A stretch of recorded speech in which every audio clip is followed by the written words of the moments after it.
Bonsoir, chers amis téléspectateurs, et bonjour si vous prenez cette émission en rediffusion. Voilà, aujourd'hui, nous allons continuer notre série d'émissions à raison de une par mois et essayer, comme on a commencé, de vous présenter des thématiques qui sont très importantes pour le traitement, la compréhension et le traitement de nos réalités sociales, plus aussi s'il le faut, mais nous sommes essentiellement sociologues et anthropologues, donc je dis anthropologue parce que mon invité l'est, et donc ce qui nous importe, c'est de vous alerter sur des problématiques, vous donner des clés pour les comprendre, les problématiques sociétales, vous donner des clés pour les comprendre et essayer de faire en sorte que nous sortions des comportements hérités tout droit de la plantation, des comportements qui sont essentiellement basés sur le jugement et non pas sur la compréhension, en tout cas sur l'explication objective de ce qui se passe. Donc, ça nous aidera aussi à arrêter de condamner, puisque la condamnation ne soulage pas ceux qui sont condamnés, et nous ne sommes pas non plus dans une société à essayer de faire en sorte que ceux qui sont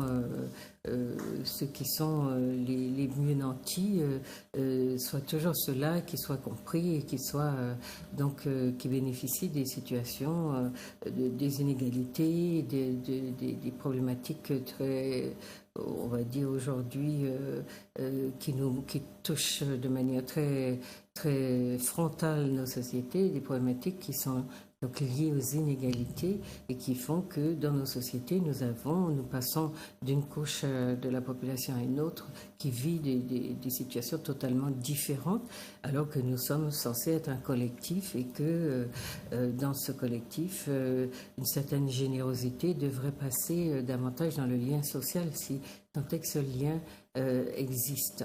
Alors aujourd'hui, j'ai le très grand plaisir de vous présenter, de vous représenter, parce que vous la connaissez, Madame Luciani Lanoir, qui est anthropologue et qui est déjà venue ici nous parler d'un livre qu'elle a écrit sur l'entraide, le sous-sous, enfin les formes de je ne vais pas appeler ça microcrédit, mais des formes d'entraide traditionnelles. Sur l'une de ces formes a été l'objet d'une attention particulière dans un travail de thèse qu'elle a produit et qu'elle nous a présenté donc il y a déjà quelques mois. Alors aujourd'hui, elle nous vient avec un ouvrage qui, à mon avis, a absolument été nécessaire et qui aidera beaucoup les soignants, les personnes qui ont à s'occuper de la jeunesse, les personnes aussi qui ont envie de comprendre simplement pourquoi notre jeunesse est dans l'état dans lequel elle est.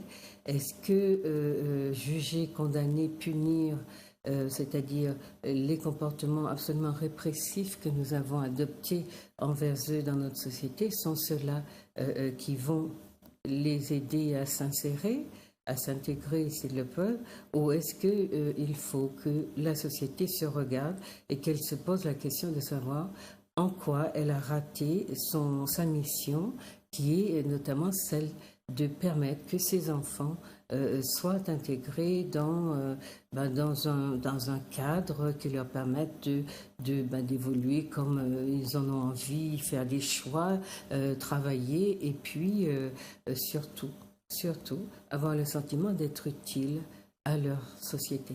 Donc ce sont les grandes questions que pose l'ouvrage de Madame Luciani Lanoir. Donc je vous fais voir ici, probablement que la caméra va vous le révéler, vous révéler la couverture. Donc l'ouvrage s'appelle L'Abribus, assistance à jeunesse, vous voyez, c'est une très belle couverture, assistance à jeunesse en détresse, aux éditions Doxa. Oui, c'est ça, aux éditions La Doxa. Et donc c'est un livre qui vient de paraître, donc de cette année. Il vient de paraître. Voilà, donc c'est cet ouvrage que Madame Luciani va nous présenter et vous allez voir sa richesse et son importance. Alors, elle vous donnera, je pense que ce sera important que vous la sollicitiez pour notamment ceux de nos téléspectateurs qui sont versés dans le domaine du soin, de l'aide et des professions sociales, comme les éducateurs, les personnes qui accompagnent les jeunes en difficulté, les associations, tous ces gens qui ont besoin de comprendre et qui souvent ont beaucoup de bonne volonté, mais travaillent un peu en aveugle parce qu'il leur manque de la théorie pour comprendre. Et comme les médias de nos pays sont très souvent des stigmatiseurs au lieu d'être des personnes qui éclairent ou des supports des médias qui éclairent, et bien très souvent, d'une certaine façon, ce discours stigmatisant ou stigmatique est repris. Et c'est à partir de ce discours qu'on envisage aussi des dispositifs pour aider les jeunes à s'en sortir. Vous allez voir que ce sont des victimes. Quels que soient les dégâts qu'ils causent, ils restent des victimes. Et c'est de cela dont il faut se souvenir et donc essayer de mesurer l'importance des analyses qui vous seront proposées pour sortir justement de la condamnation et les traiter en victimes qu'ils sont, et donc trouver des solutions qui vont leur permettre de s'épanouir. En tout cas, trouver des issues, parce qu'en ce moment, ils sont dans une impasse et ça n'est pas de leur faute. Tel que on a tendance à le penser, ce sont, si vous voulez, des responsabilités qui sont à répartir, à dispatcher entre plusieurs acteurs. Et donc, nous allons essayer de voir comment appréhender cette problématique de manière plus objective qu'on ne le fait traditionnellement. Bonjour, Madame Lanoir. Oui, bonjour Juliette. Voilà. Donc, vous nous amenez un très bel ouvrage avec des témoignages très touchants. Oui, c'est exact. Et puis,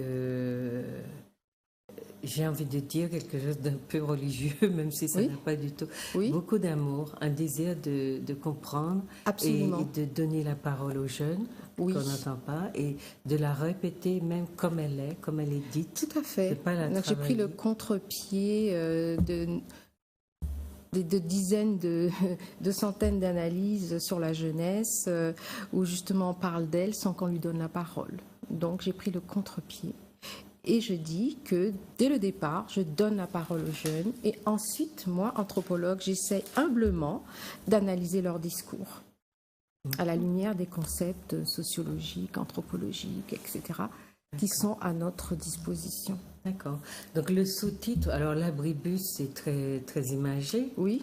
Et donc je disais, si vous avez envie de donner vos coordonnées, votre portable et votre adresse email pour être contacté par les organismes intéressés, hein, voilà, n'oubliez pas de le faire. Vous avez appelé, donc l'abribus, c'est très symbolique aussi. Tout à fait. C'est un hors domicile, c'est dans un no man's land, c'est en même temps un endroit passant, un endroit... L'abribus est dans la rue. C'est ça. Et les jeunes sont dans la rue, sous les abribus, enfin c'est symbolique en fait, hein. C'est un lieu symbolique, mais dans l'abribus, ils sont vus et ils voient. Ils sont vus, ils sont là, ils sont présents et en même temps, ils voient ce qui se passe dans la rue. Et dans la rue, c'est là qu'il y a toutes sortes de choses à faire. Donc, ils surveillent la rue, ils surveillent le mouvement de la rue. Ils voient ce qui s'y passe, comment il faut se comporter, à quel moment il faut agir, à quel moment il ne faut pas agir, etc. C'est un lieu de prédilection pour eux. Et de là, surtout pour être vus. De là, pour être vus, mais de là, ils peuvent aussi mesurer avec précision le type de regard que la société pose. Absolument. Absolument. Ils s'exposent en même temps. Ils s'exposent dans leur originalité. Et c'est là qu'ils peuvent mesurer le regard de l'autre. Est-ce que c'est un regard stigmatisant? Est-ce que c'est un regard méprisant? Est-ce que c'est un regard qui, au contraire, veut les inclure, leur donner de l'amour, oui, justement, ou un regard qui est neutre, voilà. Donc, ils mesurent tous les regards. toutes les attitudes, tous les comportements. Mais ils ont besoin de s'exposer à ces Absolument, regards. Parce que sinon, on les ignore. Voilà. Donc, ils provoquent le regard et ils voient comment la personne qu'ils ont provoquée leur répond. Si oui ou non, quelquefois, ils vous disent bonjour de cet abribus et ils voient si oui ou non vous répondez à leur bonjour. Et je pense même, je vais même plus loin, qu'ils fixent dans leur mémoire, parce qu'ils n'ont que ça à faire, dans leur mémoire visuelle, la personne qui a répondu positivement à ce bonjour ou négativement.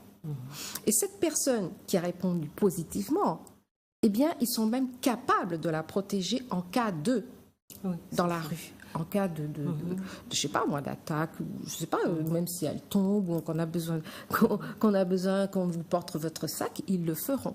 Par contre, si vous avez ignoré leur regard, ils peuvent très bien devenir agressifs. Ça, c'est certain. Ils vous rendent l'appareil. Oui, c'est ça. Mais c'est une manière de dire qu'ils ont besoin d'amour. Absolument. Et donc, ceux qui passent et qui les voient, donc les font exister, sont effectivement des personnes qu'ils sont capables de protéger, comme vous le disiez. Absolument. Maintenant, c'est symbolique parce que ces abribus n'existaient pas. Mais ça nous dit quelque chose il y a peu de temps. Hein, parce qu'on était dans une société qui laissait ses citoyens exposés au soleil, à la pluie, aux intempéries.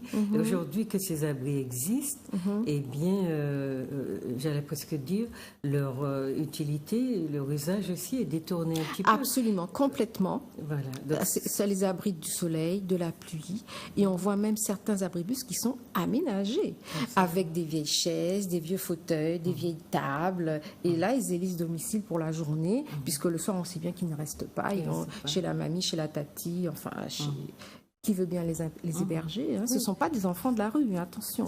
Non, c'est une maison c'est ce qu'on croit, mais ils ne sont pas de la rue. C'est équivalent d'une sorte de véranda. Et, voilà. Et chez nous, où ils échangent.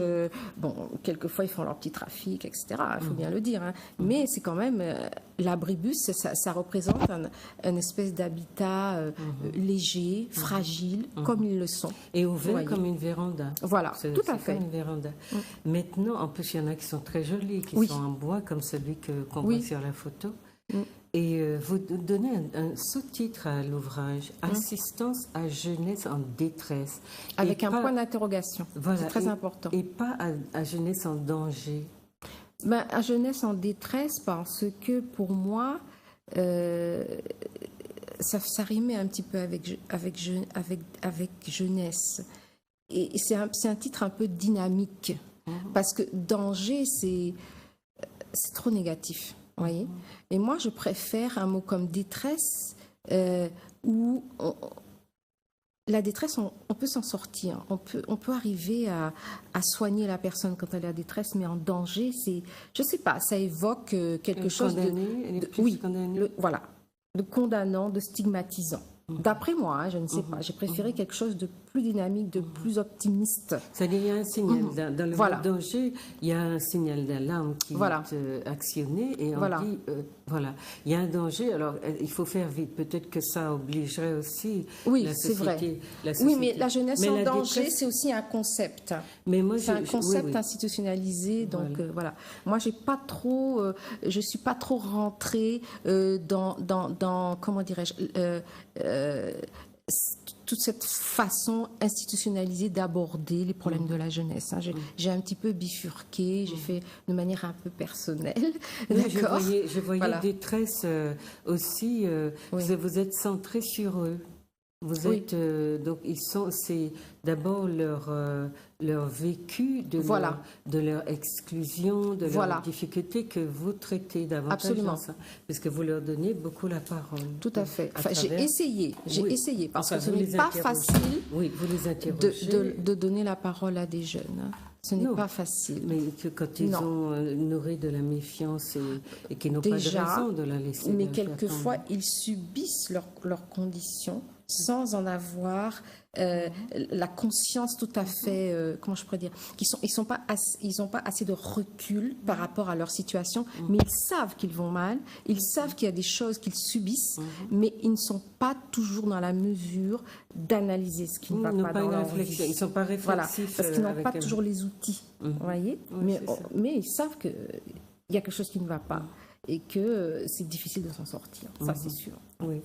Et ce regard réflexif, ils apprennent à le poser quand, après les entretiens en général, enfin, à partir de, même si c'est un début, mais souvent, peut-être qu'on aura l'occasion de parler des cas différents, mais si on prend le cas de Gaël, où il avait Gaël, déjà quelque chose. Il avait déjà une base, dans l'analyse. Il dit tout le temps, moi je voyais ça comme ça, moi je voulais pas ci, je voulais protéger maman, c'est-à-dire qu'il a un discours sur pourquoi est-ce qu'il a fait ce qu'il a fait. Donc il était déjà beaucoup dans quelque chose de réflexif. De réflexif, oui, tout à fait. Alors, c'est un des plus beaux entretiens que j'ai eu.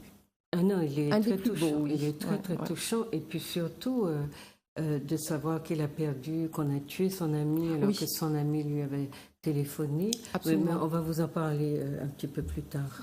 Donc pour le moment, donc sur la méthode que vous avez utilisée, parce que Madame Lucéline Lanoir est anthropologue. Je pense que si vous vous souvenez de l'émission que j'ai eue avec elle, elle vous a présenté un petit peu son parcours. Peut-être qu'on va le rappeler un peu. Oui, voilà. Pourquoi pas. Donc vous êtes anthropologue et vous donnez les concepts que vous avez utilisés et la méthodologie en parlant de cette étude comme d'une étude essentiellement qualitative. Et compréhensive.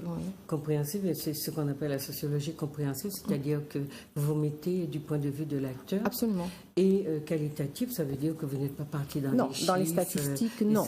J'ai utilisé quelques chiffres, mais qui m'ont été donnés par des organismes officiels, etc. Mais moi-même, je n'ai pas produit de chiffres. Voilà, qui appuie une analyse qualitative par ailleurs. Donc, faites-le, présentez-vous un peu. Bon, je vais aller assez vite. Actuellement, je suis enseignante à la retraite. J'étais enseignante d'allemand pendant de longues années en Guadeloupe. Je suis d'origine martiniquaise, mais j'ai fait toute ma carrière en Guadeloupe. Pendant mon cursus, pendant ma carrière d'enseignante, j'ai décidé en 1989, juste après le cyclone Hugo, de commencer une formation en sciences humaines. Et donc, j'ai commencé par une licence et maîtrise en sciences de l'éducation. Ensuite, je suis passée à un DEA qu'on appelait à l'époque diplôme d'études appliquées en sociologie. Et de là, j'ai commencé une thèse de doctorat. Et en 2003... À l'UAG, à l'époque, oui. Et en 2003, j'ai soutenu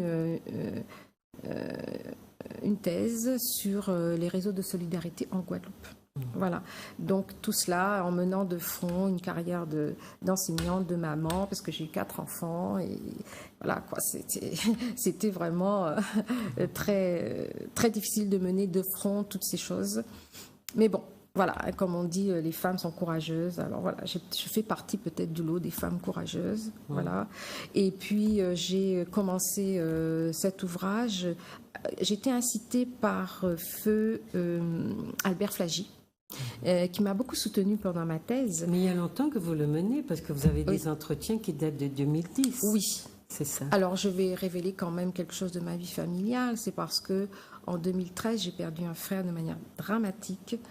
Et je n'ai pas pu écrire pendant 2 ans. Dans le clash, dans le... Non, ça c'était encore avant, c'était un deuxième frère. Ah, c'était un autre frère, d'accord. Et donc, je n'ai pas pu écrire pendant au moins 2 ans. J'ai dû vraiment me reprendre en main complètement à la base pour pouvoir me remettre à l'ouvrage. Et j'ai réussi à terminer après bien des épreuves. Voilà. D'accord.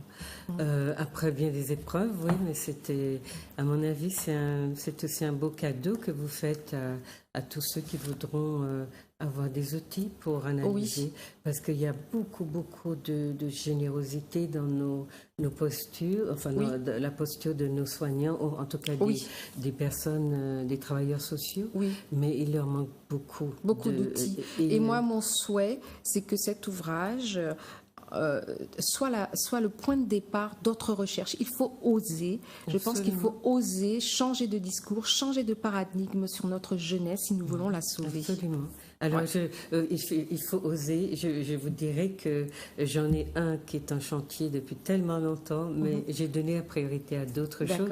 Donc, je suis tout à fait d'accord qu'il faut ouvrir des perspectives. Absolument. Et donc, travailler sur aussi les raisons de la violence. Absolument. Donc, mais le terrain est ouvert, le terrain est large. Donc, il faut que nos sociologues, nos anthropologues se soucient de cette jeunesse. Et j'allais presque dire que notre université se mette au service de sa société. Absolument. Ça serait absolument... c'est nécessaire parce que c'est indispensable. Ailleurs, j'ai vu que les universités fournissent à la société civile beaucoup d'outils. Absolument, comme au Canada, etc. Même en France, je ne comprends pas pourquoi ici, il y a une telle rupture entre l'université et la société civile. Je ne comprends pas. Mais enfin, voilà. Non, c'est parce que nous prenons toute notre nourriture... ailleurs. Oui, on l'apprend ailleurs, mais en même temps, tous les étudiants ont à faire des travaux de recherche. Absolument. Alors que notre terrain est fertile. Il est fertile et puis il est là. Il est sous nos yeux. Alors pourquoi est-ce que ça ne se fait pas? Voilà. Donc ce qui est intéressant, c'est pour vous dire, chers téléspectateurs, c'est un travail scientifique. Elle pose donc le cadre, comment elle a travaillé, et puis donc la nature même, ce qu'on appelle la méthodologie, est déclinée dans son travail, la nature du travail qu'elle a fait, et puis les concepts qu'elle a utilisés. Pour ceux qui travaillent un petit peu en aveugle, il faut savoir que le travail scientifique exige de nous que nous posions justement nos cadres et que nous définissions les concepts à partir desquels nous travaillons. Donc elle a utilisé les concepts de désaffiliation, de stigmatisation et de retournement du stigmate. Ça, c'est comment les jeunes s'auto-flagellent et s'autodétruisent, et puis le concept de désorganisation sociale, qui a été obsolète à un moment donné, mais qui continue dans nos sociétés, par exemple, à être fonctionnel. Donc voilà. Vous voulez, sur la méthodologie, vous voulez dire... Bien, les deux concepts les plus importants, me semble-t-il, ce sont celui de la stigmatisation et du retour du stigmate, et aussi de la désaffiliation. Alors, le concept de la stigmatisation, c'est très important parce que nous sommes dans une société du stigmate. Nous jugeons, nos compatriotes, nous jugeons la jeunesse, nous nous jugeons entre nous, nous jugeons nos frères, nos sœurs dans une même famille. Nous ne savons que juger. Nous ne savons que juger et nous n'avons pas les outils. Moi, je dirais, je serais quand même comment je pourrais dire. Moi, je ne vais pas non plus stigmatiser moi. Je vais simplement essayer d'expliquer que souvent, nous n'avons pas les outils pour prendre le recul et analyser en toute comment dirais-je, en étant calme, ce qui se passe. Et lorsqu'on arrive à analyser calmement ce qui se passe, on progresse. Tandis que lorsqu'on juge, on est dans justement le stigmate, et cette stigmatisation, elle ne fait que, elle n'a qu'un effet boomerang, c'est-à-dire qu'elle se retourne contre celui qui stigmatise. Bon, je prends un exemple pour être plus concrète. Si vous passez dans la rue et que vous jetez un regard méprisant sur quelqu'un qui porte des locks, ben cette personne, elle va vous retourner ce regard méprisant. Ça peut être aussi un regard, mais ça peut être aussi une insulte, ça peut être aussi un coup, je ne sais pas. On a bien dans certains articles, on ne comprend pas pourquoi certains jeunes, parce que il y a eu un mauvais regard, il y a eu un coup de couteau. C'est parce qu'on n'a pas appris à regarder l'autre. Bon, c'est souvent entre eux qu'ils font ça, parce que bon, voilà, c'est encore un autre problème. Mais on n'a pas appris à regarder notre jeunesse, ou les jeunes en général, avec un regard compréhensif. Pourquoi? Parce qu'ils ne sont pas venus d'une autre planète. Ils sont bien le produit de ce que nous sommes. Ils sont bien le produit d'une société qui est ce qu'elle est. Donc, on ne peut que s'attendre à ce qu'ils sont. Et Albert Flagey disait que nous devrions avoir une jeunesse encore plus violente. Elle aurait dû être plus violente. D'accord. Donc, je crois qu'il faut porter de l'attention à une telle parole. Parce qu'il y a encore des gens dans cette société qui, même tout seuls, dans leur coin, essaient d'apporter de l'aide. De manière bénévole, de manière discrète, dans l'humilité, d'aider des jeunes. Mais il y en a d'autres, vraiment, c'est tout autre chose. Donc, voilà. Et on est très peu dans une jeunesse dure et voilà. Mais je voulais ajouter, quand vous disiez que c'est vrai que le regard stigmatique peut déclencher la colère du jeune. Mais il y a aussi un autre phénomène, c'est la possibilité aussi que ce regard soit intériorisé, internalisé, et que on se présente à soi-même, on vive par retour du stigmate, par exemple, on se vive comme méprisable. Oui, c'est l'effet Pygmalion. En fait, absolument. Quand absolument. On vous dit vous êtes comme ci, comme ça, vous êtes laid, vous êtes... D'ailleurs, dans le livre, à un moment donné, je crois que c'est dit, vous êtes laid, vous n'êtes pas beau, vous êtes ignorant, vous êtes ignare, etc. Vous finissez par intérioriser ce genre de stigmatisation et de vous détester vous-même. Et puisque vous êtes détestable, vous ne vous aimez pas, vous êtes capable de faire n'importe quoi, soit pour vous autodétruire, soit pour détruire l'autre. Absolument. Puisque l'autre, c'est vous-même. Oui, ça c'était pour expliquer les raisons de la violence symbolique que la société dit ne pas comprendre. Comment est-ce qu'on peut tuer pour un regard? Mais bon, vous avez donné des explications. Il y en a encore il y en a d'autres dans le livre. Ça, c'est sur la question donc de la méthode. Donc vous avez choisi... il y a encore un autre concept, c'est celui de la désaffiliation. Alors la désaffiliation, effectivement, je pense que dans tout le livre... Oui, c'est ce qu'on analyse, c'est ce qu'on voit. C'est-à-dire que les jeunes en général, déjà, on pourrait déjà dire que le lien social autour d'eux est complètement affaissé. C'est-à-dire que, par exemple, je donne un exemple, c'est très difficile dans l'absolu, même dans les familles, qu'un père et une mère discutent en toute quiétude avec leurs enfants, parce que les enfants sont déjà happés par la société de consommation qui leur fournit des portables, des connexions Internet, etc. Donc, ils construisent leur propre monde à l'abri des adultes qui n'ont rien à y faire. Donc, desquels ils se protègent d'ailleurs, parce que les adultes n'ont pas accès à eux et ils ne se rendent pas compte que... Donc ça, c'est une désaffiliation systématique qu'on ne comprend pas. Dans la proximité. Absolument, mais qui en fait... qui est bien présente et qui est organisée.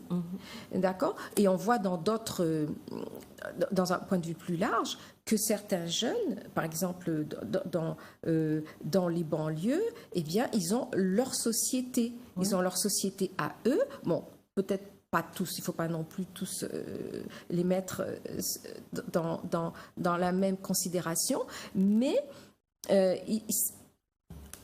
les adultes... la génération d'adultes, la génération précédente et la génération suivante, il y a une espèce de gouffre. Ils ne peuvent pas discuter. C'est ce qu'on appelle la rupture. Il y a une rupture intergénérationnelle qui est bien présente et qui est entretenue. Absolument. Mais pour alimenter votre analyse, quand vous dites que la désaffiliation, elle n'est pas qu'affaire du cercle familial, etc., vous avez au niveau de l'État des décisions qui se prennent et qui concernent l'enfant sans que les parents ne soient consultés. Et l'exemple qui fait bondir il y a la fessée, mais il y a surtout le fait que l'enfant a le droit de porter plainte aujourd'hui contre ses parents, sans que les parents soient même avertis. Et quand l'État a pris cette décision, les parents n'ont pas été consultés. Et ils se trouvent en face d'enfants qui ne les regardent plus du tout à travers le lien filial, mais comme des personnes, des ennemis même, et avec qui ils sont en conflit, mais d'une manière tellement frontale que ça pourrait prendre d'autres formes. Et les gens ne s'imaginent pas les dégâts que cela cause, et en tout cas l'État qui prend cette décision et qui rend pourtant les familles responsables de beaucoup de maux, eh bien cette situation-là devrait être analysée de manière absolument à la loupe, parce que les dégâts que cela crée à la Martinique, je pense que la Guadeloupe, les dégâts que cela crée dans le lien même, puisqu'on parlait de désaffiliation, c'est extraordinaire. Oui. Hein, voilà. C'est ça. Je pense que les parents, c'est ça. Il faudrait que les parents, dès qu'ils mettent un enfant au monde, sachent qu'il y a tous ces paramètres et que leur responsabilité, malheureusement, est de combattre tous ces paramètres que l'on met en place pour que, au sein même d'une même famille, les individus soient isolés les uns par rapport aux autres et que chacun mène sa vie et qu'il n'y ait plus de lien, que ce lien, qu'il soit familial ou autre, soit complètement affaissé. Même si c'est une famille, comment dirais-je, nucléaire, comme on en voit aujourd'hui, même au sein de ces familles qui sont aussi petites, ou même matrifocales, le lien est effondré. Donc c'est une calamité, à mon avis. Non, vous parlez de lien effondré, moi je pense que c'est un concept à garder à l'esprit, présent à l'esprit, parce qu'il y a une culture qui nous manque. Tout à l'heure, quand on disait qu'on était dans le jugement, on ne jugeait pas, mais on constatait que dans notre société, et ça c'est une réalité qui est absolument socio-psychologique. Nous sommes dans le jugement parce que nous ne savons pas faire autrement, on est d'accord. Mais être dans le jugement comme on l'est aurait pu avoir été dépassé si les sciences humaines dans cette société avaient joué leur rôle. Or, nous avons formé à l'université beaucoup de littéraires, beaucoup de gens qui savent décortiquer des textes, mais qui ont très peu à donner à la société dans la compréhension d'elle-même, dans ses dysfonctionnements et dans la difficulté du lien, dans le discours même à partir duquel on crée, on parle de l'identité. Et je pense que ces mots-là, parce que quand vous voyez en France combien d'universités enseignent la socio ou les sciences humaines, enseignent ces sciences, et combien de gens suivent ces cours-là, vous êtes sûr que sans en faire leur profession, ils sauront ils ont déjà un petit peu plus d'outils pour approcher certains phénomènes. Absolument. Et pour se positionner aussi face à des conflits. Absolument. Et au lieu d'être d'ailleurs, on le voit, les enfants on a l'impression qu'ils parlent, qu'ils sont libérés, qu'ils ne sont pas torturés. Les nôtres, n'importe qui regarde nos enfants, les voit assez torturés, parce que c'est des enfants qui sont aussi beaucoup privés. Ils sont fragiles, privés de parole, etc. Oui. Donc c'est tout cela que Madame Luciani aborde aussi dans son ouvrage. Pour continuer, finir sur la méthodologie, vous dites cette recherche est partie d'un questionnement. Et ce questionnement, c'était pourquoi et comment des jeunes deviennent déviants. Et vous parlez de votre hypothèse de base, qui est que la société dans les départements français d'Amérique a subi dans les années 70 des mutations fulgurantes, économie, emploi, habitat, statut de la femme, relations de couple, éducation, émigration, religion, nouvelles technologies de l'information, addiction. Donc tous ces changements brutaux, fulgurants comme vous dites, ont eu et ont encore des effets jusqu'à aujourd'hui, des effets dévastateurs. C'était ça votre hypothèse? Oui, parce que nous étions dans une société quasiment rurale jusque dans les années 60, 60-70. À partir de la fermeture des usines, 60. Voilà. Et c'est là que beaucoup de choses se sont produites. Bon, je n'ai pas analysé tout ce que j'ai dit là. Non, mais vous signalez. Mais je signale qu'il y a eu une accumulation sur une dizaine d'années, 10-15 ans, d'une foule de phénomènes que nous avons tous vécus. Et qu'aucune société ne peut gérer en un temps si court. Tout à fait. Aucune. Que les sociétés, que la société française, par exemple, a digéré peut-être au moins en une génération, mais nous, c'était même pas une génération. Mais elle a 2000 ans passés. Donc elle gère... Oui. Mais surtout que nous, nous n'avons pas créé toutes ces choses. Absolument. Je veux dire, ce qui est télévision, technologie de l'information... Même le mode de vie. Oui, le mode de vie qui était importé par les premiers les premiers revenants du bimidum, etc., qui ont dit aux parents, mais c'est pas comme ça qu'on élève un enfant, mais il faut pas lui donner des coups, etc., tu vas le traumatiser. Bon, donc les parents se sont retrouvés confrontés à une foule de choses. Puis il y a eu mai 68 entre-temps. Donc tout ça mais je pense que les parents étaient complètement ébranlés, ils ne savaient plus quoi faire. Un mai 68 dans lequel les Antillais n'étaient pas impliqués. Oui, parce qu'ils ont gardé leur vision des rapports humains. Voilà. Ce qui a changé en France, les rapports humains ont changé. Oui. Chez nous, ils n'ont pas changé. Mais on a gardé, si vous voulez, l'aspect consommatoire et consumatoire du phénomène. Mais on n'a rien gardé. Il y a déjà une nouvelle manière d'éduquer les enfants, une nouvelle manière d'être entre hommes et femmes. Les femmes sont parties travailler. L'habitat a changé puisque de la famille élargie, on est passé de la famille nucléaire. Avec son petit jardin, sa petite maison, enfin son petit pavillon, etc. Bon, pas pour tout le monde, mais pour beaucoup de gens, c'était l'idéal à atteindre. C'est-à-dire, on a vu naître une petite bourgeoisie, ce qu'on n'avait pas vraiment. Et cette petite bourgeoisie-là a été le catalyseur de toute la modernité, modernité occidentale. C'est elle qui l'a captée et qui à travers elle qu'on l'a diffusée. Voilà, qu'on a diffusé dans la population. Cette espèce d'idéal dont tout le monde a fini par rêver. Même les travailleurs dans la banane ou dans la canne. Ah oui, ça a été un modèle. Voilà, c'est devenu un modèle. Donc, mais on n'a pas eu le temps de digérer tout cela. Absolument. Donc, tous les liens sociaux, quels qu'ils soient, moi je peux citer le lien parrain-marraine avec le filleul, mais ça volait en éclats. Le parrain et la marraine, quelle était leur mission? C'était de s'occuper, je veux dire, de relayer les parents au cas où, de demander à leur filleul, est-ce que ça va bien à l'école? S'il y a un problème où le filleul veut s'exprimer, on vient vers lui ou il vient vers vous, on échange, etc. Voilà, ce sont des parents idéaux, ce sont des parents de substitution. Maintenant, le filleul, est-ce qu'il va avoir son parrain ou sa marraine? Mais pas du tout. Il n'y a plus, ça n'existe plus. Vous voyez? Donc, c'est qu'un exemple, mais il y a énormément de liens comme ça qui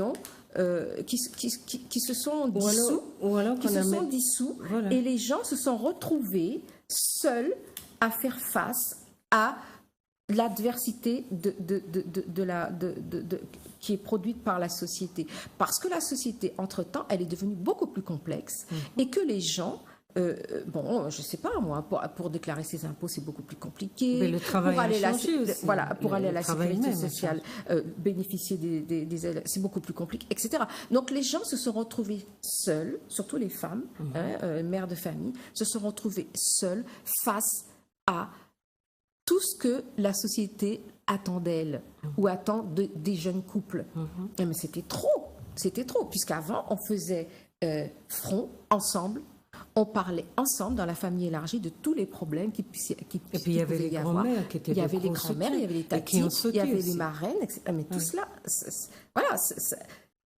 sais pas. Donc on a un modèle qui a été ébranlé, familial qui a éclaté. Il faut dire aussi que les religions, beaucoup de religions protestantes sont rentrées aussi dans cette période et ont je pense aussi. Et continue. Oui, continue d'entraîner. À détruire le lien familial. Oui, à détruire. Pour proposer une famille, symbolique, absolument. Et pas la famille réelle. Et pas la famille traditionnelle, qui aurait pu aussi nous livrer des outils pour élever nos enfants. Parce qu'on a tout envoyé par-dessus bord, mais il y avait des valeurs fondamentales, universelles qui étaient là.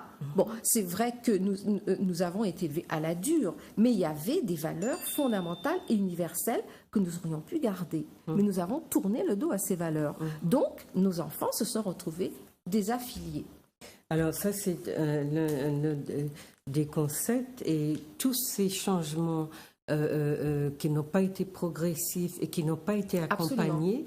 Ils n'ont pas été accompagnés puisque la France projette au propre et au figuré ses traditions, sa manière de vivre, ses révolutions, parce que 1868 était ça, mais comme si cela se faisait à travers des carcasses qui n'étaient pas remplies de contenu et de savoir. Donc non seulement ça, on change de carcasse, mais on n'a pas tout cet accompagnement qui permettrait aux gens de comprendre à quoi tiennent les changements et comment justement s'y adapter. Ce que vous avez en France, à chaque fois qu'il y a une transformation sociale ou sociétale, vous avez une armée de gens qui sont chargés d'accompagner ceux qui ont plus de mal. Des sociologues, des anthropologues qui produisent des discours à travers les universités sont là pour accompagner la société civile. Oui, des magazines, etc. Des études, des enquêtes. Des écrits, Ce que nous n'avons pas. Donc, tous ces changements se sont faits et on a assisté avec stupéfaction à la naissance d'une université qui n'a pas pris ça en charge, qui s'est bien sûr occupée de la langue, mais la langue sans le reste, on le voit encore aujourd'hui, ne permet pas aux travailleurs sociaux qui sont si désireux d'aider d'avoir des outils, parce que le problème... Ils sont démunis, c'est vrai. Ils sont démunis, mais quand ils ne le sont pas, eh bien, on leur envoie des formateurs qui ne connaissent pas leur réalité.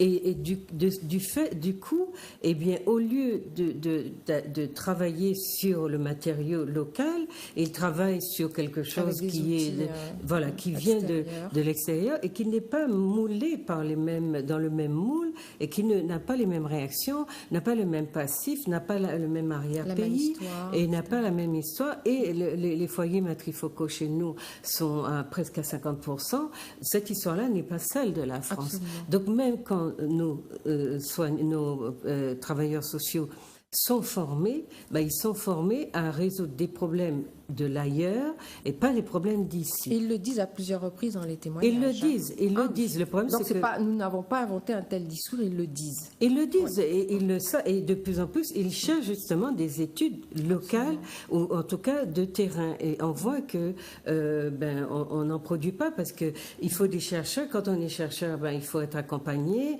il faut un financement, il faut du temps, il faut aller sur le terrain. Ça demande du temps. Ça demande beaucoup de temps. C'est le travail d'une université qui a des chercheurs et qui se préoccupe de sa société. Absolument. Donc là du coup, il faut dire qu'il y a des défaillances, même beaucoup, et depuis longtemps, et il faut que nous comprenions qu'aujourd'hui, j'espère que ce livre va éveiller, va secouer les milieux qui ont à prendre ce type de responsabilité pour dire que nous devons aujourd'hui demander aux structures qui sont responsables de la cohésion sociale, par la compréhension notamment, qu'elles prennent leurs responsabilités. Absolument.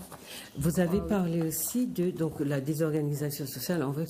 Vous disiez que le regard sur la jeunesse en difficulté, c'est ce que vous posez, donc votre regard porte sur cette jeunesse âgée entre 16 et 25 ans. Oui, en grosso modo. Oui. Donc, c'est vrai, c'est plus en Guadeloupe parce que votre objet est plus ancré en Guadeloupe, mais pas par comment on dit ça, par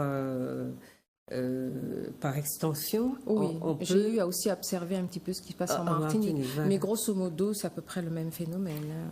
Oui, oui, tout à fait. Moi, je connais la situation en Martinique. Donc, je vous dis, il y a très longtemps que j'écris dessus, mais je n'ai jamais... Mais ça ne va pas dans le sens de comment dire ça, des histoires de vie, tout ça, mais c'est vraiment alimenté à partir de ça. Donc, c'est absolument...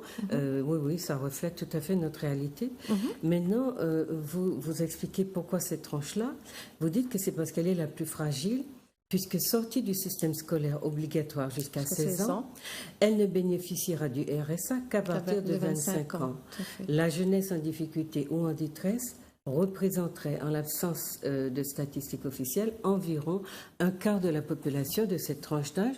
Donc moi, je vous dis tout de suite, ici, cette tranche-là, c'est au moins 62% de jeunes au chômage sans oui, ça c'est clair. Voilà. Mais la jeunesse, dans ces 60%, il y a quand même une tranche qui est vraiment en détresse. Absolument. Vous voyez, qui n'a aucune ressource, dont on dit que ce sont des ninis, ils sont ni au chômage, ils ne sont pas en formation, ils sont nulle part, ils sont perdus, ils sont référencés nulle part en fait. C'est ça. Voilà. Donc c'est ça, mais vous dites une chose qui est importante à mon avis, qui est le centre qui est votre mobile au fond. C'est bien d'analyser, donc on répète, chers téléspectateurs, l'approche est compréhensive, c'est une approche sociologique qui parle des motivations de l'acteur. Ça vient pas l'acteur de terrain. Ça vient pas de vous avec votre regard extérieur, ça vient du scientifique qui travaille sur ce public, se pose des questions à partir de ce que les autres, que ceux qui le regardent font, et non pas par des jugements, mais pour d'abord essayer de comprendre pourquoi ils font les choses comme ils les font. Voilà. De l'intérieur. Donc, et vous dites, cependant, notre jeunesse n'est pas perdue. Elle est perturbée. C'est comme lorsque vous utilisiez le mot de détresse. Oui. Pour moi, elle n'est pas perdue. Si elle était perdue, comment pourrais-je expliquer cela? C'est que ce serait définitif. Non seulement ce serait définitif, mais en plus, elle serait responsable, elle seule, de ses problèmes. Or, ce n'est pas le cas. Pour moi, je le redis encore, nous sommes dans une société en détresse qui produit de la jeunesse en détresse. Donc, c'est pourquoi elle est perturbée. Parce que si cette société, elle parvient à sortir de sa déréliction, mais automatiquement, la jeunesse en sort aussi. Il me semble. Mais dans le cas de Gaël que vous prenez, par exemple, on voit bien que c'est vrai qu'il s'éparpille un peu, mais il tâte, il ne décroche pas. Il a arrêté de se droguer, il a arrêté de fumer, et puis il a arrêté l'école. Il dit qu'il n'aime pas, mais il cherche sans arrêt à travailler, à s'employer. Finalement, je crois qu'il est sorti, parce que je suis en contact avec les personnes qui l'épaulent, et je crois qu'il est parti en France et il a fini par faire une formation. Mais c'était quelqu'un qui se cherchait et on sentait qu'il cherchait le bonheur. C'est comme un noyé qui se bat férocement pour s'en sortir. Mais je crois qu'il s'en est sorti. Mais avec beaucoup, beaucoup de difficultés, d'interrogations, de souffrances. Il faut bien le dire. Non, mais et puis il le dit, j'ai souffert. C'est quelqu'un qui savait exprimer des sentiments. Et donc, rien que le fait d'avoir ce pouvoir de verbalisation, je pense que c'est ce qu'il a dit. Justement, je crois qu'à un moment donné aussi dans le livre, ce sont des exemples que j'ai pris ailleurs, justement, qu'aux Antilles. Il y a des gens qui ont fait des expériences pour sortir des jeunes de leur souffrance, et je crois que le maître mot, ils ont employé ces paroles, parce que parler, échanger avec ces jeunes, c'est leur donner une chance de s'en sortir, ne serait-ce que par la parole. Parce que la parole elle est libératrice, elle est thérapeutique, elle permet de prendre du recul, de s'auto-analyser et de s'en sortir. Voilà. Elle permet, bon, je ne dis pas que c'est un miracle à chaque fois, mais elle permet. Mais on voit que ceux qui s'en sortent, ce sont ceux-là qui ont ce pouvoir de réflexivité. Oui, c'est qu'ils ils sont tombés aussi sur des gens, bien sûr, des bonnes personnes qui leur ont permis de s'exprimer et de parler d'eux-mêmes. Voilà. et qui ne les ont pas jugés. Et à chaque fois dans le livre, je ne sais pas si vous avez bien remarqué, à la fin, tous les exemples qui sont donnés, les gens, enfin les éducateurs spécialisés ont bien précisé, nous ne voulons pas des gens qui sont là et qui jugent, nous voulons des gens qui sachent écouter sans juger. Et ça, c'est vraiment l'attitude fondamentale de l'aidant. Hein? Il y a aussi une expérience qui a été dont je parle aussi dans le livre, ce sont des accompagnateurs qui partent comme ça avec un jeune sur les chemins de randonnée pendant 2-3 mois et qui le font volontairement. Parfois, ils n'ont même pas les diplômes d'éducateurs spécialisés, mais ils vont simplement avec le désir d'aider. Oui, il y a beaucoup d'associations. Voilà. Eh bien, ils arrivent à sortir les jeunes de leur détresse, et au bout de ces 3 mois de marche, de randonnée, où ils sont seuls, hein, d'accord, ils peuvent aussi changer de pays, ils peuvent faire, je ne sais pas moi, 2 à 3 000 kilomètres, et bien au bout de 2 mois, ces jeunes savent pourquoi ils en étaient arrivés là et ce qu'ils veulent faire. Avec le support d'une seule personne qui n'a pas forcément les diplômes pour ça, mais qui ont voulu tenter cette expérience d'écouter, parce que c'est extrêmement délicat d'écouter sans juger. Mais Gaëlle a une chance aussi, c'est de ce côté-là que quand un membre de la famille peut avoir cette capacité d'écoute ou même de parole, de verbalisation, parce qu'il a quand même une maman qui est vraiment incohérente, qui a beaucoup de difficultés, qui est battue, qui reste quand même avec, qui se marie à l'homme qu'il n'a pas et tout ça. Lui, il prononce en permanence cette phrase-là, je voulais protéger ma maman. Et en même temps, elle va lui dire, je sais que je t'ai fait du mal. Ça veut dire, je sais que je t'ai pas protégée, que je n'avais pas les moyens. Je t'ai fait souffrir, je reconnais tout ça. Et rien que cette manière de dire à son enfant, parce qu'il y a des milieux défavorisés où c'est très violent, où ce sont les coups et le silence. Mais avoir une maman qui est en grande difficulté, mais qui peut lui dire, je sais que je t'ai fait du mal. Elle lui explique pas pourquoi, mais parce qu'elle m'aime, mais elle lui dit, je sais, elle sent en elle qu'elle lui a fait du mal. Et pour l'enfant, je crois que c'est très libérateur. C'est libérateur. Absolument. Oui, donc, le cas de Gaëlle est très intéressant. Et j'espère que chez les personnes qui se serviront du livre pour étudier avec leurs élèves, que le cas de Gaëlle sera étudié, parce que c'est entièrement anonyme, hein, voilà. Oui, c'est un nom d'emprunt, parce qu'il faut protéger toutes ces personnes. Mais c'est vraiment un cas où on voit en filigrane le rôle de la mère. Il y a beaucoup de conflits avec le papa, mais ce garçon qui se bat et puis qui a un sens de l'amitié. Quand on a tué son frère, son ami frère, et les cauchemars qu'il fait, et l'idée qu'il avait besoin de lui. Mais c'est plein de valeurs, c'est plein d'amour. C'est justement, c'est qu'on pense que ces jeunes que l'on dévalorise toute la sainte journée, qui n'ont pas de valeur. Mais si, ils en ont absolument. Mais c'est parce qu'ils ne peuvent peut-être pas les exprimer ou les vivre. Mais ils ont des valeurs. Où il n'y a pas l'oreille qu'il faut au moment où ils ont envie de le dire. Tout à fait. Mais vous l'exprimez aussi très bien dans... donc vous passez, vous faites une sorte d'enquête avec des France-Antilles. Vous montrez en fait le rôle des médias dans la construction négative, des enfants. Et donc sur 3 années, vous passez en revue les crimes et vous en déduisez que rien ne prouve que ce sont des jeunes entre 16 et 25 ans qui sont responsables. J'ai essayé de poser des questions à ce sujet, je n'ai pas eu de réponse. Par exemple, les braquages, je n'ai pas pu savoir quel était l'âge des personnes qui commettent des braquages. C'était impossible à savoir. Or, lorsqu'il y a des braquages, on pense tout de suite jeunes. Ça, c'est clair. Alors qu'il paraît que non, il paraît qu'il y a des gens d'un certain âge qui commettent des braquages. Vous voyez ? Mais braquage égale jeune. Dès qu'il y a... mais quelquefois des meurtres, hein, c'est tout de suite jeune. Alors que beaucoup de meurtres ne sont pas dus à des jeunes. Parfois, ce sont des meurtres passionnels, etc. Mais les gens ne cherchent pas à comprendre. Pour eux, dès qu'il y a du sang qui coule, ce sont les jeunes, vous voyez. Et ce n'est pas toujours le cas. Je pense qu'il faut avoir un regard discriminant sur ces événements. Voilà.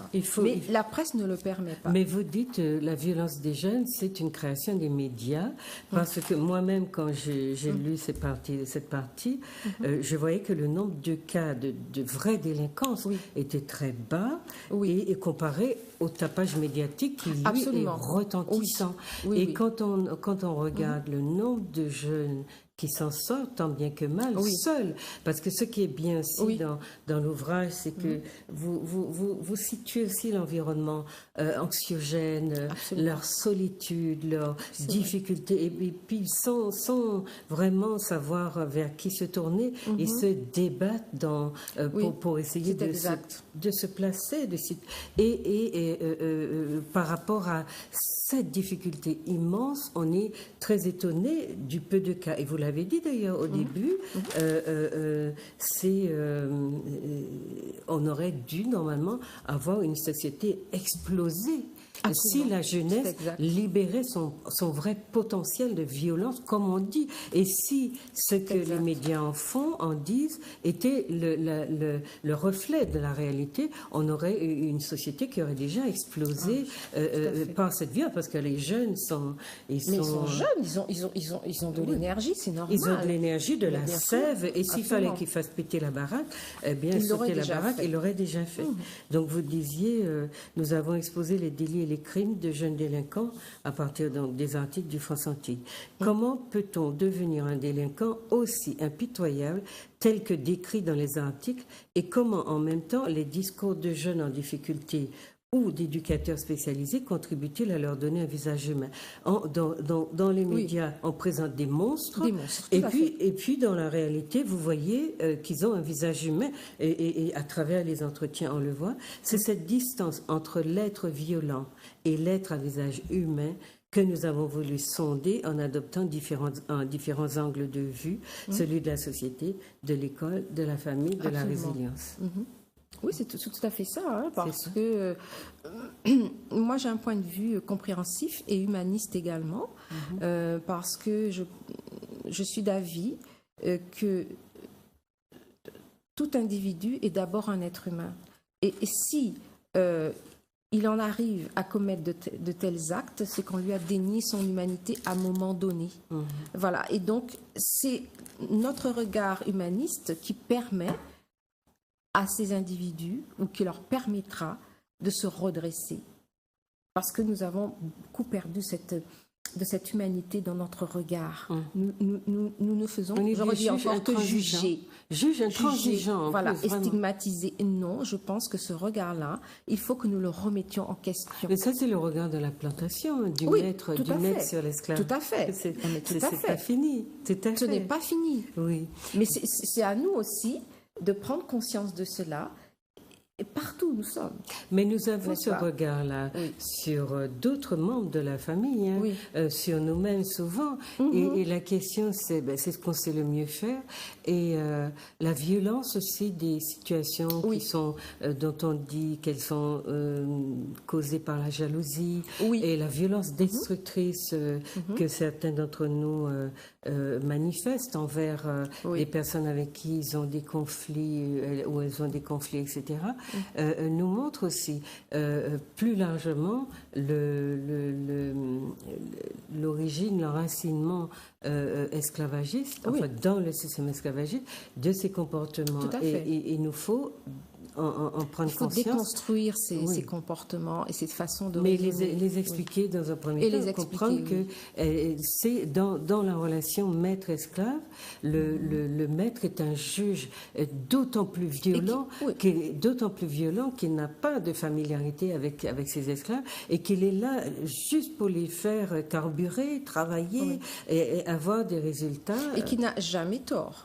Et que c'est toujours l'esclave qui porte toutes les responsabilités de ce qui se passe, même si le maître... Mais ce regard intransigeant et avec la posture aussi très rigide du corps, on l'a quand les parents corrigent leurs enfants. C'est pour ça que même s'il y a des gens qui pensent que taper c'était un moyen éducatif, moi je suis du fait qu'il est lié, que ce moyen-là est lié à notre passé esclavagiste et la façon dont nous tapons. Parce qu'il y a des parents qui tapent, mais nous on tape avec quelque chose de plus. On est le maître, on est un maître absolument destructeur. Et ça, il faut qu'on prenne conscience de ça. Mais je crois que dans le livre, à un moment donné, les jeunes le disent.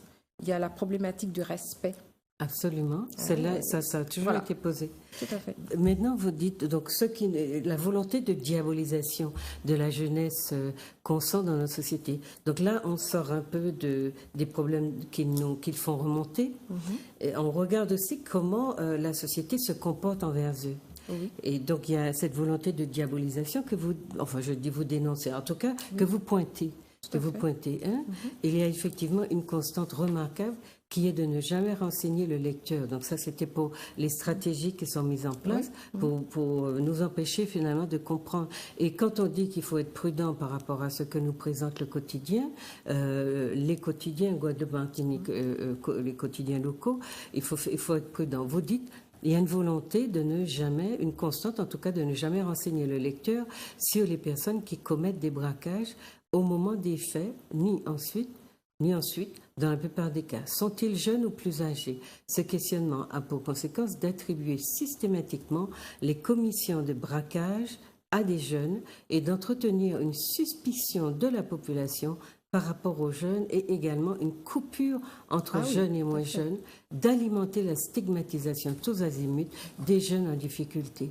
Cela a pour conséquence directe l'installation d'une peur diffuse, car n'importe qui peut, à n'importe quel moment, être victime de ces jeunes sans visage, ont été entre guillemets, et donc sont en droit ces jeunes sans visage. À cela, il faut ajouter, comme il a été dit plus haut, l'entrée et la circulation énigmatique d'armes sur un territoire à caractère insulaire et donc difficile à surveiller. Ce phénomène de multiplication des braquages ne peut qu'amplifier le sentiment d'insécurité. Donc sur la question de la peur, vous avez beaucoup de gens qui vous disent qu'ils ont peur des jeunes. Absolument. Et vous le soulignez quand ils passent près d'un abribus, pour peu qu'il y ait 2-3 jeunes. Ils ont peur. Voilà, ils ont peur.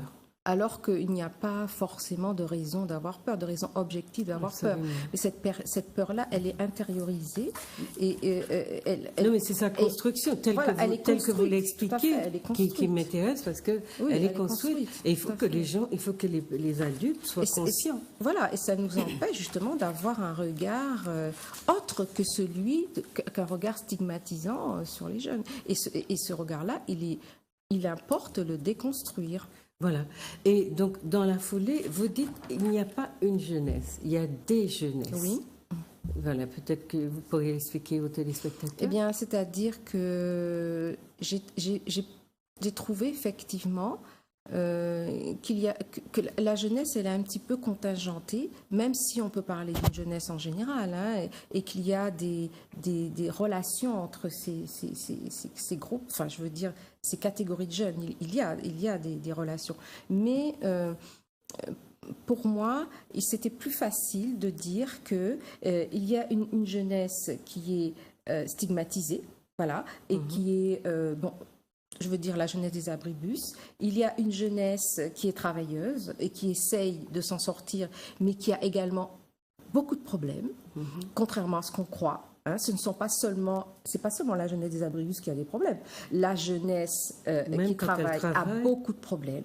La jeunesse étudiante a beaucoup de problèmes. La jeunesse aussi qui essaye de créer des entreprises a beaucoup de difficultés.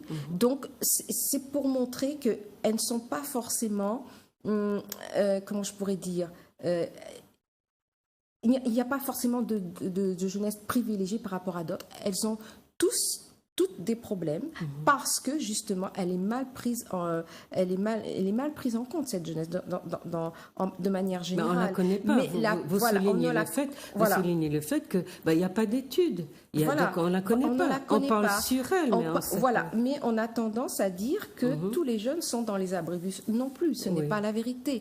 Il y en a qui essayent de s'en sortir justement dans la solitude comme ils peuvent, mais ils connaissent des galères de manière, comment je pourrais dire, cachée. Il y a des souffrances cachées. Bon, la jeunesse des abribus, leur souffrance est peut-être plus évidente parce qu'on les voit. Bon, on les voit, même si on les stigmatise, on les voit. Mais il y en a d'autres qui sont beaucoup plus discrets et qui traversent des galères absolument incroyables. Mais ce qui se voit dans le taux très important de suicide. Tout à fait. Et ça, c'est une souffrance silencieuse. Le taux d'échec. Oui, tout à fait. Et le taux d'échec, j'ai encore un article que j'ai lu récemment, le taux d'échec en première année à l'université, ici aux Antilles, c'est incroyable. Il y a un écrémage de 60%. Même 80% parfois, dans certains secteurs. C'est inadmissible. Vu les difficultés qu'ils ont, ils ne sont pas aidés. Au contraire, on les enfonce, il me semble, d'après les témoignages qu'ils ont donnés. D'après ce qui se dit aussi de ceux qui sont à l'université. Voilà. Donc, ce n'est pas une jeunesse qui est promue. On ne fait rien pour la promouvoir. Au contraire, me semble-t-il. Voilà. On dirait qu'elle embarrasse notre société. Tout à fait. Nos sociétés. On dirait qu'elle les embarrasse et on le voit donc. Moi, dans cette dynamique de réflexion-là, donc je vous rappelle, le livre s'appelle L'Abribus, assistance à jeunesse en détresse, de Madame Lucianie Lanoir, qui est anthropologue. Dans cette dynamique-là, moi, je suis... donc c'est un questionnement que j'ai depuis longtemps, l'idée que la jeunesse, notre jeunesse nous embarrasse. C'est la manière dont cette société est née. Elle est née de la plantation, puisqu'on a exterminé les Amérindiens et on a fait venir d'abord des catégories de gens, c'était des hommes, d'abord, dans un premier temps.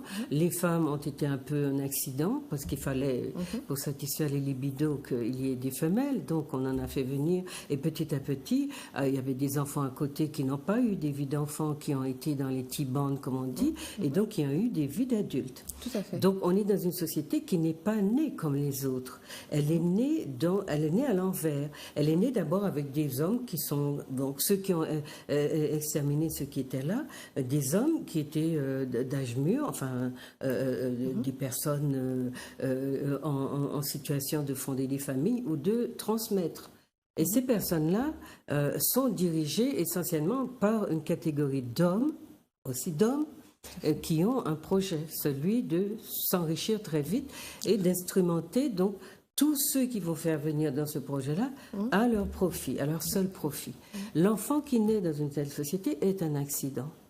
La famille qui se forme dans une telle société, quand elle n'est pas celle du maître, est un accident. Et quand elle n'est pas empêchée, est un accident, puisque le maître dispose également de la femme de celui, la femme qui lui plairait, de celui qui est en ménage avec elle, etc. Donc c'est une société qui est née dans un grand désordre, dans une violence, mais vraiment peut-être insoupçonnée, parce qu'on n'a pas travaillé assez la dimension symbolique, vrai. Mais dans une violence insoupçonnée. Mais je veux dire, parfois je dis aux gens, fermez les yeux et essayez de vous imaginer une journée de la vie de vos ancêtres. Et vous allez comprendre la violence inouïe par laquelle ils sont passés. Eh bien, imaginez-vous, vous avez votre femme, bien sûr vous êtes esclavagé, mais vous avez votre femme, elle vous a peut-être fait déjà un enfant, etc. Et vous êtes là le soir en train de manger. Et la libido du maître s'est éveillée et il la veut parce qu'il l'a repérée dans les champs. Il la veut. Et il va entrer, pénétrer votre case et il va vous l'enlever. Et si vous ouvrez la bouche pour la défendre, il va vous dire, si tu l'ouvres, je te descends. Vous voyez, cette violence inouïe-là qui a été vécue à sens unique, parce que...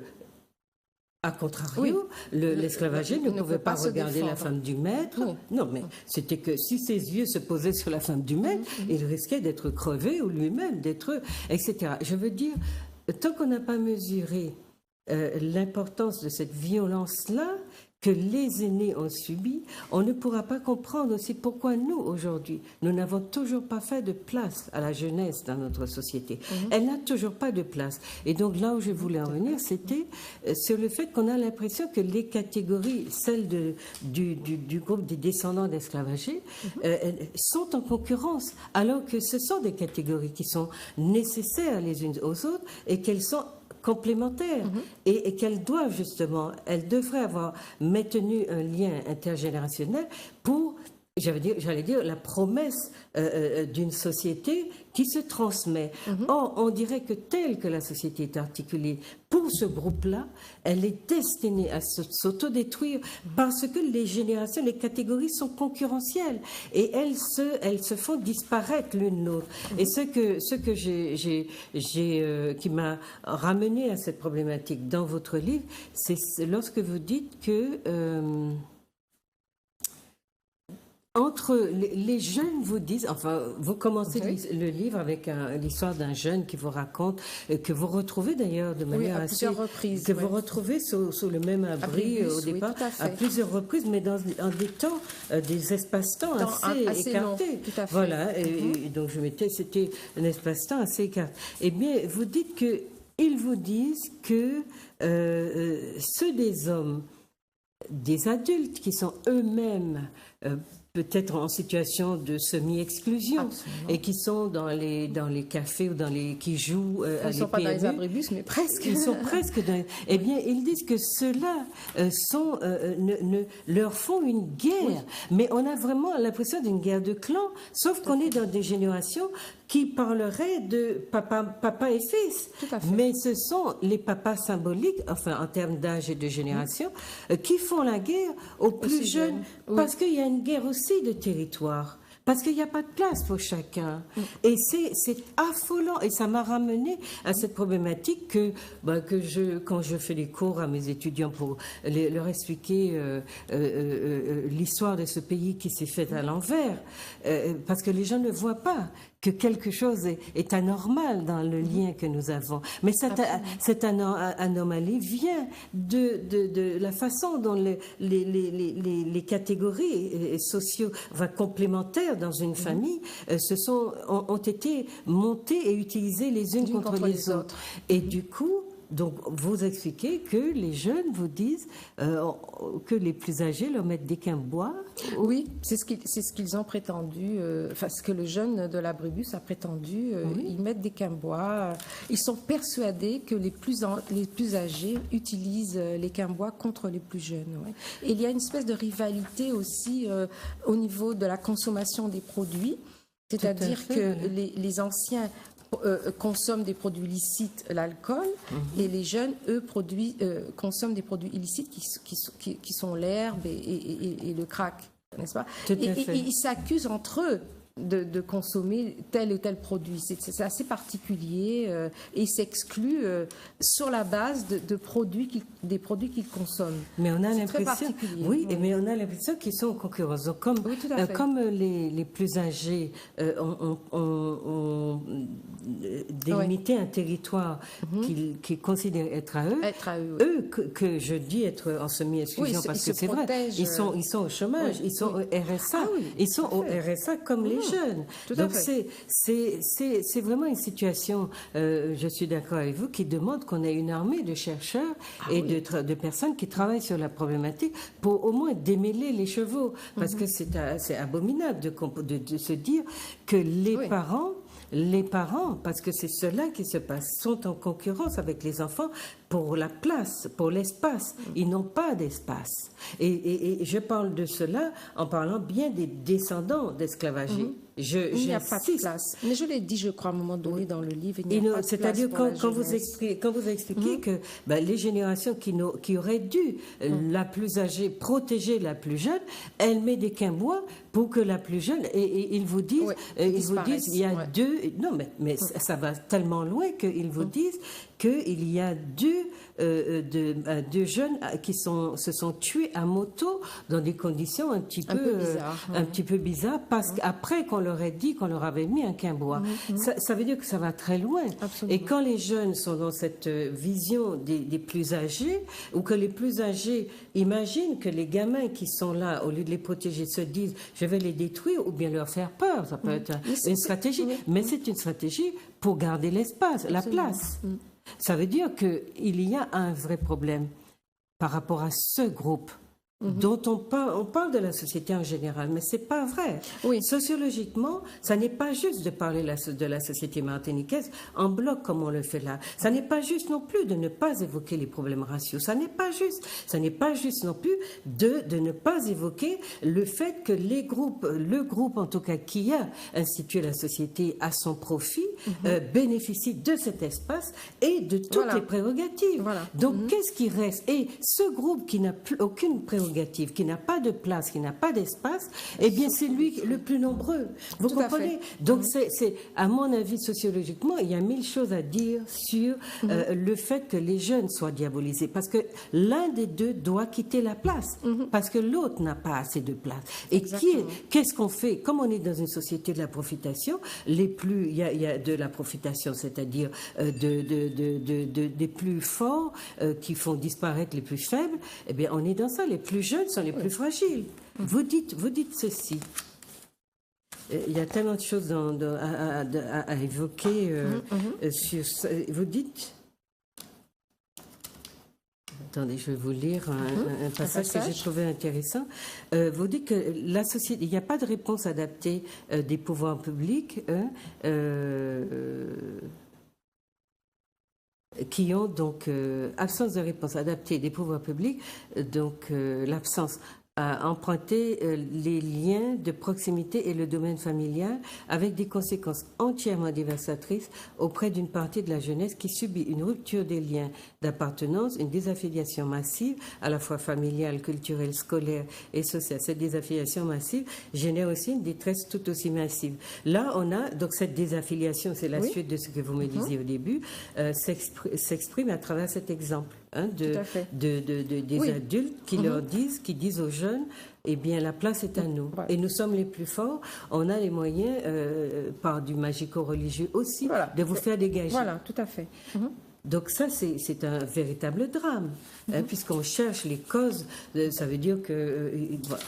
donc c'est de l'autodestruction. C'est de l'autodestruction, mais je veux dire...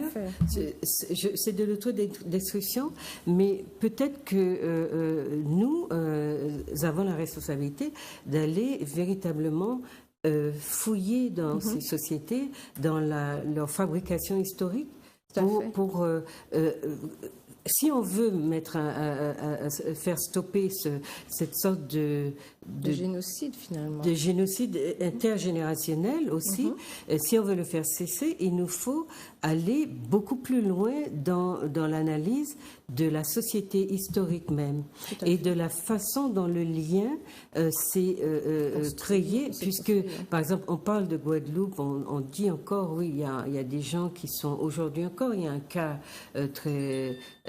d'un footballeur, je crois, qui a été tué.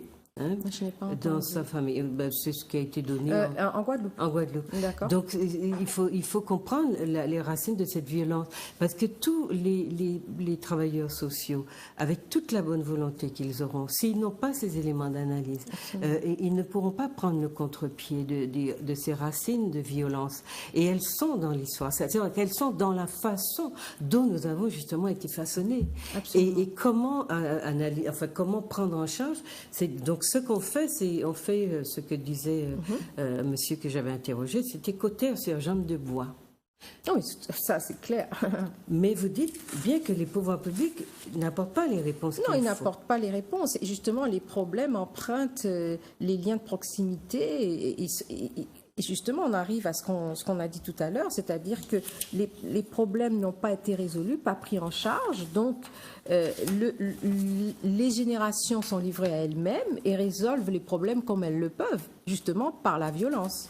C'est ça ce qui se passe. Les familles aussi, etc. Voilà. Vous voyez, parce qu'il n'y a pas de prise en charge globale des problèmes sociaux. Donc, ils empruntent les liens de proximité et nous arrivons à des faits de violence extrêmes parce que les gens sont livrés à eux-mêmes devant certaines questions qu'ils ont à régler et qu'ils les dépassent. Voilà, ils ne comprennent pas. Et donc, la posture de juge qu'il est question ici de remettre en question, en tout cas de pointer, cette posture-là, elle est toujours celle de ceux qui n'ont pas d'éléments d'analyse. Voilà, et on se garde bien de donner aux individus, aux familles, à l'école, enfin aux enseignants, les outils pour analyser ce qui se passe. Voilà. Alors, donc on se trouve tous confrontés les uns aux autres dans une violence extrême, dans les propos, dans les comportements, mais etc.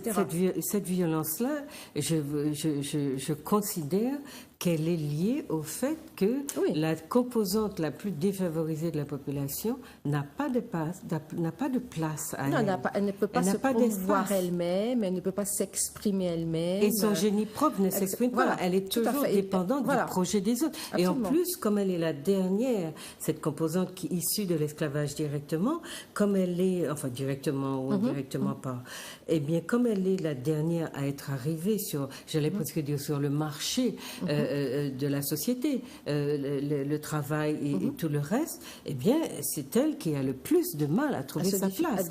Et on lui propose, donc elle a des modèles, vous en parlez tout à l'heure de modèles, des modèles, mais qui ne sont pas partie de son génie, de sa propre création, de sa propre manière de voir le monde. Donc sa manière de voir le monde n'est pas projetée dans l'espace. Et cette composante-là doit donc s'identifier à ceux qui ont déjà réussi et qui occupaient le haut du pavé dans la société esclavagiste. Et elle doit donc ce qu'elle a. Elle ne peut s'exprimer que par les interstices de ce qu'on lui a laissé. Non, mais la petite bourgeoisie qui est majoritairement issue de ça, elle a pris comme modèle ce groupe, ou ces groupes, puisqu'il y en a quand même deux, et elle est dans le mimétisme plus total. Donc elle s'est perdue elle-même de vue et elle n'a pas conçu un projet pour elle. Et pour tous ceux dont elle est issue, parce que notre petite bourgeoisie, ce sont les gens de couleur, comme on les appelle, ce sont ceux qui avaient les parents dans la ruralité dont vous parlez, c'est-à-dire des paysans, des ouvriers agricoles, des gens, ce qu'on appelle avec beaucoup d'arrogance des petites chances. Et ce sont des personnes qui ne voulaient pas que leurs enfants retournent en camp de non, et que les enfants deviennent professeurs et maîtres d'école. Eh bien, ces enfants-là, ils ont vite fait d'oublier d'où venaient leurs parents. Ils ont adopté le modèle dominant, mais comme ça n'était pas ancré dans des savoirs, on va dire, qui étaient intemporels, c'était du tout frais. Et ils n'ont pas pu inscrire leurs enfants dans des pratiques, sinon leur lâcher la bride, parce que ça faisait moderne. Mais cette modernité-là, elle était sur du vent, elle était construite sur du rien. Il n'y avait pas de terrain, pas de terreau. Et c'est pour cela que les enfants leur ont échappé. Et ces enfants-là sont ceux-là qui ont fait des enfants. Et qui sont totalement hors du système, désaffiliés et hors du système. Donc ça veut dire qu'il y a à prendre... Il y a tout un travail à faire pour réaffilier tous ces enfants-là et pour qu'ils puissent justement, pour qu'ils puissent comprendre où ils sont et pour qu'ils puissent exprimer leur génie, parce qu'il y en a qui sont géniaux. Mais ils le sont géniaux. Et ils le sont. Ils produisent sans arrêt des choses que la société dominante leur prend. Parce que tout ce qu'ils ont trouvé pour s'adapter, comme le rap, comme le dancehall, comme tout ça qui sont des danses, des manières tout à fait urbaines de s'adapter au monde moderne, ce sont ces catégories, ces composantes de population qui les ont inventées. Et bien aujourd'hui, dans le monde entier, c'est repris, sauf que ça ne profite pas à ceux qui en sont inventé. Les concepteurs. Vous voyez, c'est pas normal, effectivement. Non, mais c'est toujours resté dans le statut d'esclave. C'est produire de la richesse pour que les autres en profitent. Et c'est ces réflexions-là, ce travail que nos intellectuels ont à faire, qu'ils n'ont pas fait. Enfin, je parle de l'université en gros, qui ne se fait pas assez ou qui ne se divulgue pas assez s'il l'est fait, parce que c'est de cela dont la société d'aujourd'hui a besoin pour se comprendre, puisque je vous dis que c'est la majorité de la population qui est issue de l'esclavage dans nos sociétés. Et c'est elle qui a besoin. 80%. Oui, c'est elle qui a besoin de ces outils et c'est elle qui ne les a pas. Oui, elle est dans un carcan qui l'empêche de s'exprimer, comme on a dit tout à l'heure, qui l'empêche d'exprimer son génie à travers ces jeunes. Justement. Absolument. Vous disiez, pour venir sur, pour résumer avec vos mots ce qu'on disait sur comment les parents sont effectivement responsables, sans l'être, en fait, de cette, parce que c'est un drame. Il faut qu'on mette les mots sur les mots, enfin qu'on désigne les mots par des mots adéquats. La génération née après 1945 fût-il celle qui vient après elle. Elle tient sur les jeunes un discours généralisant basé sur des clichés tels que les jeunes sont mal élevés, fainéants, ils se droguent, ils sont dangereux, ils font peur. Pour mieux saisir l'authenticité de notre propos à ce sujet, il suffit de lire la presse quotidienne, etc. Partant de ce postulat, il apparaît clairement qu'une approche globalisante, négative et moralisante ne peut constituer un outil d'analyse satisfaisant pour cerner les problématiques variées et multiples de la jeunesse.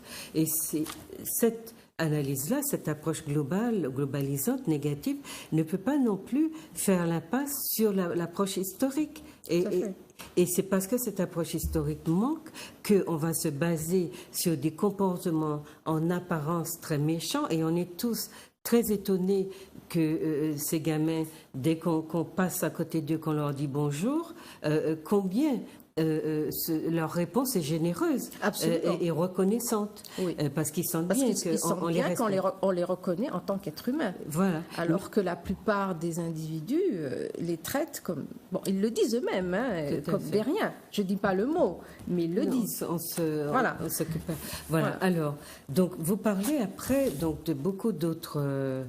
Bien sûr, je vous ai dit, c'est très complet parce que vous passez en revue quand même dans le chapitre 1. Donc l'avant-propos, c'est un de monsieur de votre, je crois que c'est un soignant aussi, qui dit ceci d'ailleurs, Éric Broussillon, oui, qui dit avec l'abribus, donc en parlant de votre livre, avec l'abribus, Luciani Lanois réussit son pari.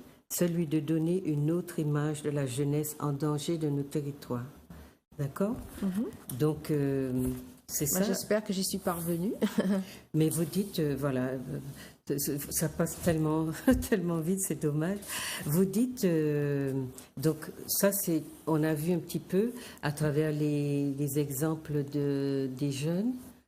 Vous en avez combien 5 ou 6, je crois. Ensuite, il y a eu des éducateurs spécialisés. Voilà. Mais à travers ces exemples, vous vouliez montrer, dégager des choses, parce que les entretiens sont très inégaux. Hein? Il y a pas, non, mais je les ai pris tels quels, quasiment. Sauf que, bon, j'ai certaines tournures de phrases qui étaient vraiment incompréhensibles, je les ai quand même redressées.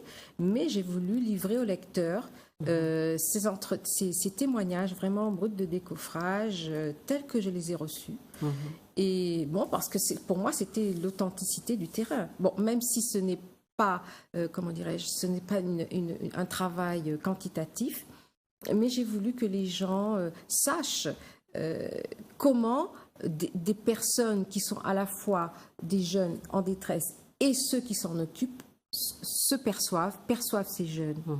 C'est complètement en rupture avec le discours accepté et environnant. Donc, pour moi, c'était encore plus parlant qu'une analyse, vous voyez ? Oui. Mais est-ce que, par exemple, on a déjà vu un peu, comme vous dites, il y a des jeunesses, vous avez expliqué un petit peu.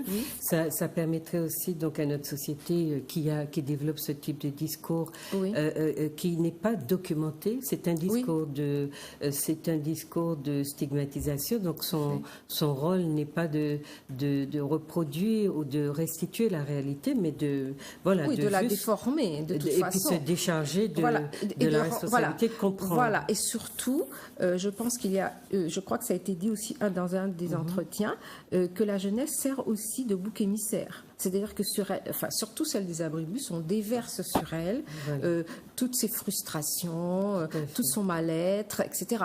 Voilà. Les adultes, les générations précédentes déversent absolument tout sur ces jeunes-là et ils n'ont pas forcément vocation à être bouc émissaire. Ils n'ont pas la vocation parce qu'ils n'ont pas les moyens de se défendre contre ça. Tout à fait. Donc ils sont complètement instrumentalisés par une société que je disais qui est très lâche aussi. Parce que ce que tout à l'heure on parlait aussi des plus âgés qui s'en prennent aux plus jeunes, on a l'impression quand on dit qu'ils sont profiteurs, chez nous en créole, en profiter, c'est quelqu'un qui profite sur un plus faible. Un plus faible. Voilà, un plus fort. On a vraiment l'impression que avec toute leur bonne conscience, que les adultes de nos sociétés ont l'impression de traduire la réalité, c'est-à-dire de parler sur une réalité qu'ils connaîtraient, alors qu'on voit bien qu'ils ne la connaissent pas. Mais c'est que la fonction de ces discours-là n'est pas forcément de dire la vérité, mais de se soulager soi-même. Absolument. Et puis, ça, je suis tout à fait d'accord. De se soulager. J'espère que c'est ressorti du livre. Oui, mais d'une responsabilité qu'on ne peut pas prendre, parce que j'ai pas eu le temps de recopier toute la c'est parce qu'on n'a pas les outils pour comprendre ce qu'il se passe. C'est exactement ce qu'on disait. Et à partir du moment où on ne comprend pas... Mais on n'a pas non plus la posture. Voilà. Parce que les gens pourraient se dire, et je me tais parce que je ne comprends pas grand-chose. Oui, bien sûr. Mais au contraire, on pérore, on déclame, on raconte des choses épouvantables. Et on ne se soucie pas de savoir que si les jeunes écoutent les médias, parce que les jeunes moi j'ai eu beaucoup à parler avec eux de leur attitude vis-à-vis une sorte de méfiance, même de dire est-ce que tu te confies à tes parents, etc.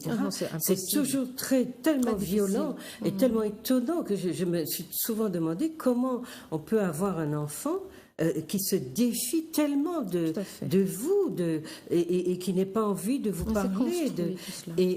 Tout ça, c'est construit, mais les parents ne se sont pas mises dans la posture d'analyser, de se comprendre, puisque je suis parent, etc. Donc voilà, Hervé nous fait signe que c'est déjà fini. On n'a même pas eu le temps.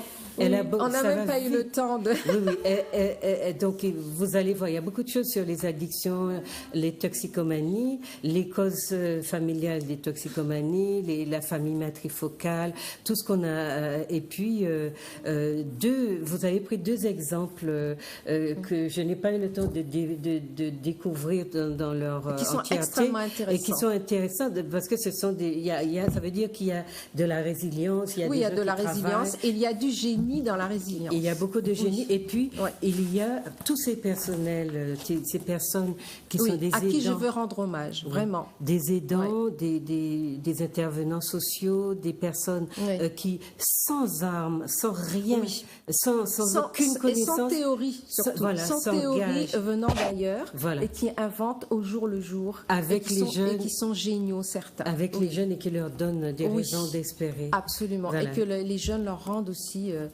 cette humanité qu'ils ont en eux. Je vous rappelle, ce très beau livre, et puis ça se lit très facilement, et il y a beaucoup de choses à en tirer, et j'espère aussi, comme Madame Luciani, que beaucoup d'autres seront produits. Moi-même, je vais me mettre au boulot pour finir ce que j'ai commencé depuis si longtemps.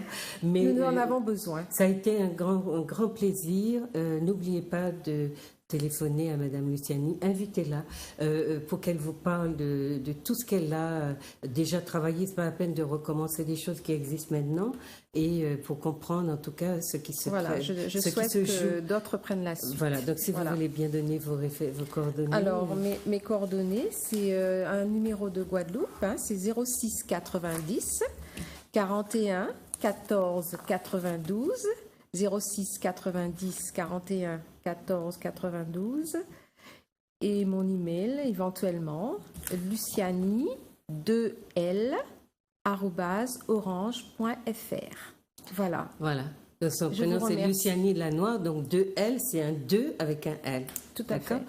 Voilà, et bien chers amis, je vous laisse d'abord dire au revoir à vos téléspectateurs. Je remercie les téléspectateurs pour leur écoute et j'espère que Madame Smeralda et moi-même, nous avons contribué par l'intermédiaire de l'émission Raison Pratique, au moins pendant 2 heures, à changer le regard sur notre jeunesse, qui peuvent être dans leur ensemble soit des fils, soit des pères, soit des cousins ou des cousines, parce que maintenant il y a des femmes aussi, des jeunes femmes qui sont dans les abribus. Et je demande solennellement que nous changeons notre regard et qu'il soit empreint désormais d'humanité. Voilà, merci. Oui, c'est un appel. Alors cet appel à l'humanité est fondamental et il faut effectivement que nous réhumanisions notre société. Absolument.